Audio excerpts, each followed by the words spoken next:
Today I'm here to tell you a couple of stories that have happened so far over the course of my life. There are two main themes to each and every story. The first of those being my dad. He's always there for me, and he's my biggest fan on and off the court. However, the second theme he would probably rather not be involved with, but there's no getting around it. It's going to the hospital. My dad and I have visited the hospital together a lot. Sometimes my mom knew about it before we were there, and sometimes we didn't tell her until after we were done. Some of them even happened on trips or special holidays. I was 8 years old, about to turn 9, and my dad had a catering job. He had to drive up to Maine to buy lobsters to cook for this. He had done this job for 2 or 3 years now, and every year he would drive up on the 13th of August to stay the night, then get up the next morning and drive back on the 14th. This year was unique, though, because I was driving up to Old Orchard with him to get the lobsters. We drove up, and I remember having a small ear problem, but I figured it was nothing to worry about. We went swimming in the hotel pool and went to the Old Orchard Boardwalk. And if you've never been to the Old Orchard Boardwalk, it looks like a carnival, except for the fact that it's there all year round and it's on the beach. I loved it there. We played games and got food, and it was just quality bonding time with my dad. We even bought these marshmallow guns made out of PVC pipes and shot each other for hours. Or at least I shot at him. But then I remember my ear pain coming back, and this time it was worse. By the time we got to the hotel, it was now both ears. The pain continued to grow to a point where I couldn't tolerate it anymore, and my dad had to take me to the hospital at 1 a.m. We got there and quickly realized what was wrong with me. I had a double ear infection, and both my eardrums had ruptured. It was one of the most painful nights I can remember. And trust me, I've had some pretty rough nights that I'll tell you about a little bit later on. I received a CAT scan that night, but there's one detail that I'll never forget about this visit to the ER. Remember when I said I was about to turn 9?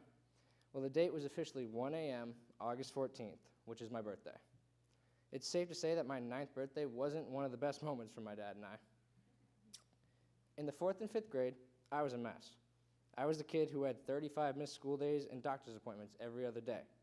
It's not because I was just so good at charming my mother out of not letting me stay home, but because I had this thing called strep throat. Now, this is going to sound like an exaggeration, but my mother and father as witnesses, I had strep throat a minimum of 14 times over those 2 years. Now, usually when you have strep throat so many times, the doctor just tell you to get your tonsils out and go on your way. Well, the ears, nose, and throat doctor that I originally was seeing didn't feel this way and decided to keep them in after probably the 6th or 8th time of having strep. My parents were shocked by what the doctor said, but we just continued on. I continued to get strep throat, but one time I got it and it was worse than all the others. I had no energy and could barely swallow. They looked at my throat with a flashlight and noticed it was so swollen my throat was closing up. It was extremely hard to breathe, so my mom sent me off in the middle of the night to the ER with my dad once again. At least this time she knew we were there. We arrived at the ER, and I was immediately examined and given steroids to keep the swelling down and open up my throat so I could swallow and breathe better.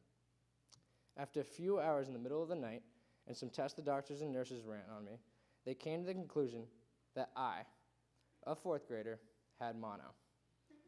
Yes, you heard that right, mono, the kissing disease, at just a mere 10 years old. You can imagine the look on my dad's laughing face when he was told that at 3 a.m. in the hospital. Fast forward a few years. I laid in bed, foggy, no idea what was going on. I didn't know if this was a dream or if I was awake. After about 30 seconds, I knew this was real. But how? I laid there in bed so hot I felt like I was in an oven. I was sweating profusely, so I went to go and get up to walk to my parents' bedroom, except I couldn't. I couldn't get up. I tried and tried, but I just couldn't move my leg. My 14-year-old self yelled at the top of my lungs for my parents. I heard them rushing up the stairs to my room to see what was going on. My mom immediately called the doctor while my dad picked me up over his shoulder and carried me down the stairs to the car. I had to be lifted in and out of the car to each place we stopped. First the regular doctor's office, soon followed by the ER. Carried all the way in and out until finally I was placed in a wheelchair. That day was hell. They ran tests, took blood, x-rays, MRIs, you name it, they did it. And I couldn't eat all day because of the tests. 9 brutal nights and 10 brutal days of living in a children's hospital in Burlington, Vermont, not being able to walk because I had osteomyelitis in my right tibia. A staph infection, such as this, isn't totally uncommon. It can easily happen when you have an open wound or a scratch that gets bacteria into it. However, what is extremely uncommon is the fact that it was in and on my right tibia bone. This was what wasn't allowing me to walk or let alone bend my knee.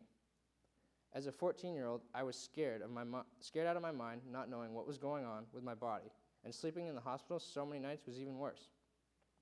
There's one person, though, that got me through it more than anything or anyone: my dad.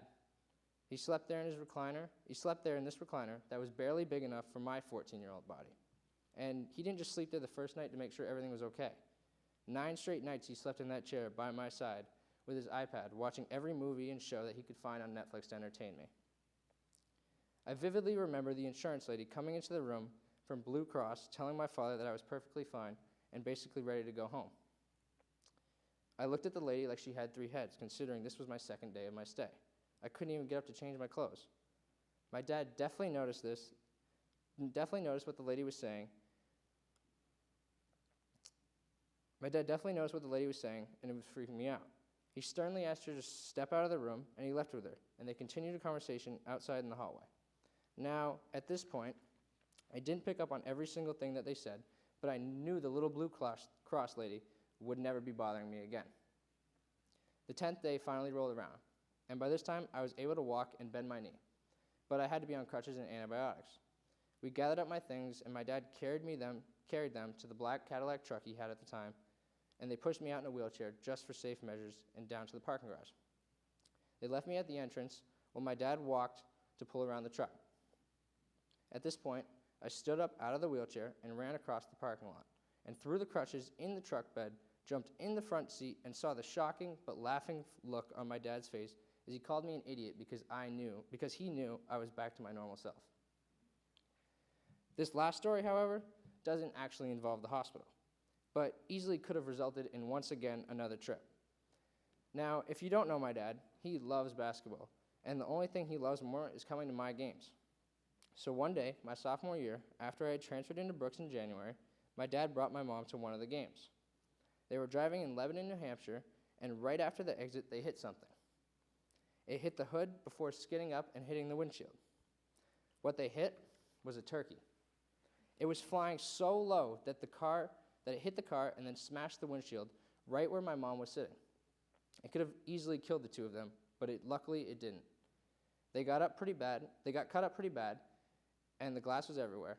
But despite this setback, they rented a car and still made it to the game. My dad wouldn't miss it for the world. He wasn't just going to let this one turkey stand in his way. Thankfully, they didn't end with a trip to the hospital, but I did receive a box of snacks with stray turkey feathers in it. Dad, thank you for all the things you have done for me in my life. From driving me 3 hours each way to Brooks to sketchy 1 a.m. hospital trips we wish not to remember, you were always there for me right by my side throughout everything. Thank you.